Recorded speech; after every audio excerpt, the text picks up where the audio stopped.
This story centers on the secret storage trap, a mathematical anomaly in a world of limited space.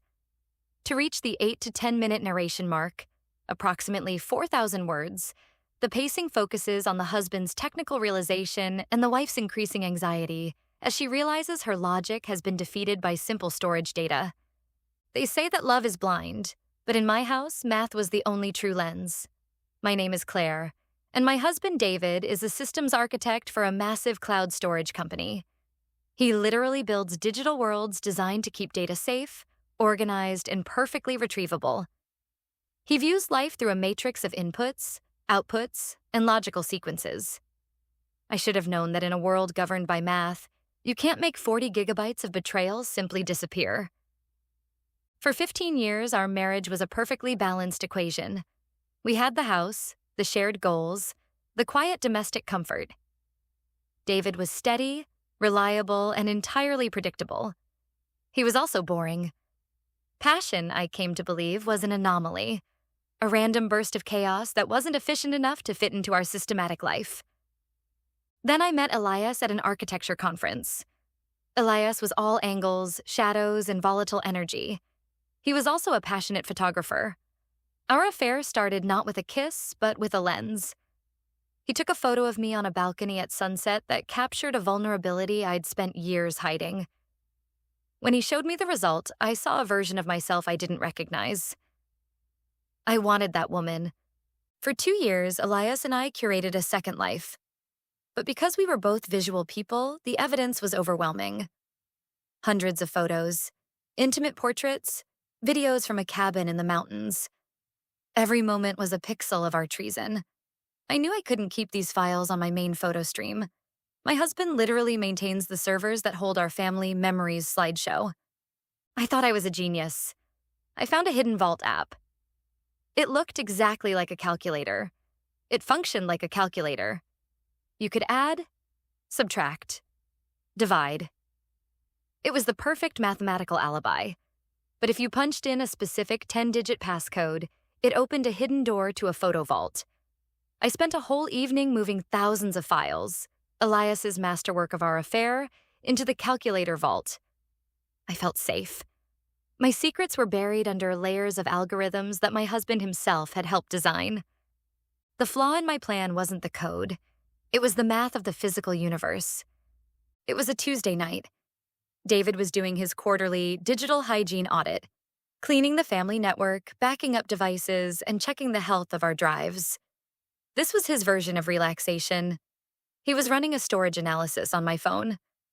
I was sitting on the couch, drinking wine, watching a movie. David was at the kitchen counter with my phone, his browser open to a diagnostics dashboard. "That's weird," he murmured. I froze. "What's weird, honey?"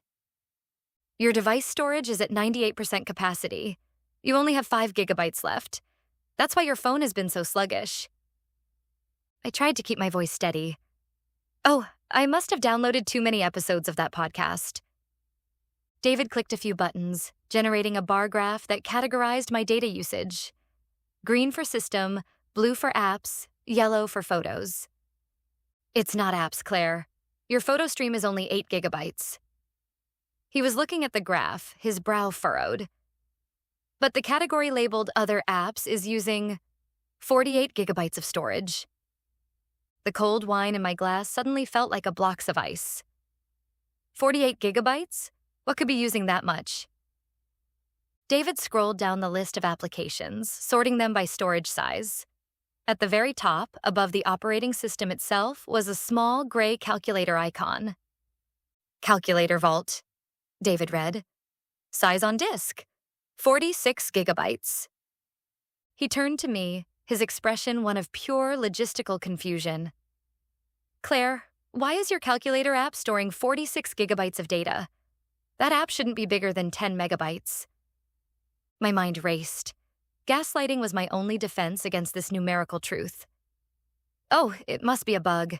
I downloaded it to calculate some complicated commission structures for work. Maybe it's a corrupted file?" Corrupted files don't swell, Jules. They become unusable. 46 gigs is a lot of data. That's tens of thousands of documents, or... He paused, the first flicker of suspicion entering his systematic eyes. Or thousands of high-resolution photos and videos. He picked up my phone. I stood up, my heart hammering a drum solo against my ribs. David, please, don't worry about it. I'll delete the app. No, you won't. If this is some kind of malware masquerading as a utility app, I need to isolate the files before you wipe the data. He looked at the app icon. Calculator Vault. It uses a passcode logic. I watched him. He wasn't guessing. He was a system architect. He knew how these vaults were coded. He entered our wedding anniversary. Incorrect. He entered my birthday. Incorrect. Then he stopped. He looked at me, a realization settling over him.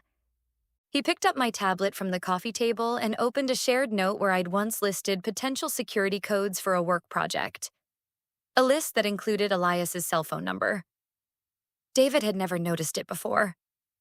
But now, in the light of the data anomaly, he saw it. He entered Elias's 10-digit phone number into the calculator app on my phone.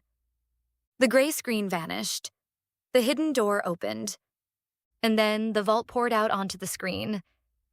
It was Elias's portrait work, the photo from the balcony, photos from the cabin. A 20-minute video where Elias was narrating his love for me as the camera scanned across my face. It was the entire ecosystem of my affair, laid bare by 46 gigabytes of storage.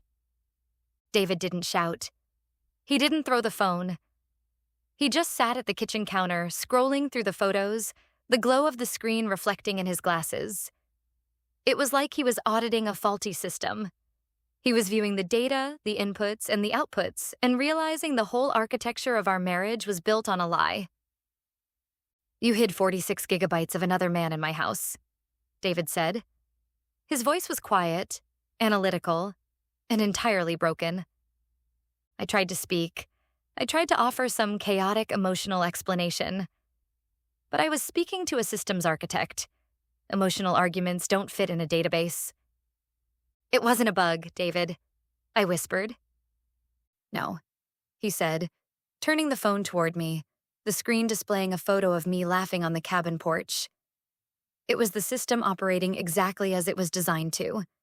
You just forgot that even in a secret vault, data takes up space. The concrete ending wasn't with a fight. It was with a backup. David plugged my phone into his drive and copied the entire 46-gigabyte vault. He didn't want the photos. He wanted the metadata. He wanted the timestamps that proved I'd been in the cabin on our 10th anniversary. He wanted the GPS coordinates that showed I was in Mexico when I'd told him I was at a work retreat. This is the proof of the anomaly, David said, handing me my phone. I'll see you in court, Claire, and I'm keeping the memory card. He left that night. The house felt too big, too quiet. The next day, the server room in his basement, the heart of our systematic home, was dark. He had shut down the shared family memory feed. He didn't want any more reminders. The Calculator Vault app still sits on my phone. It only takes up 5 megabytes now. Empty storage. My secrets were gone. Elias, terrifyingly unmathematical, was gone too. When I told him how I'd been caught, he didn't care about my pain. He only cared about the photos. He has 46 gigs of my masterwork, Claire. My portfolio is gone. I live in a small apartment now. I pay my own bills.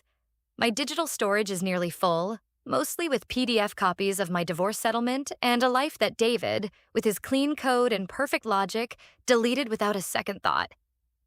I thought I was being clever, hiding my heart behind a gray calculator icon. I didn't realize that in a perfect system, data doesn't just disappear.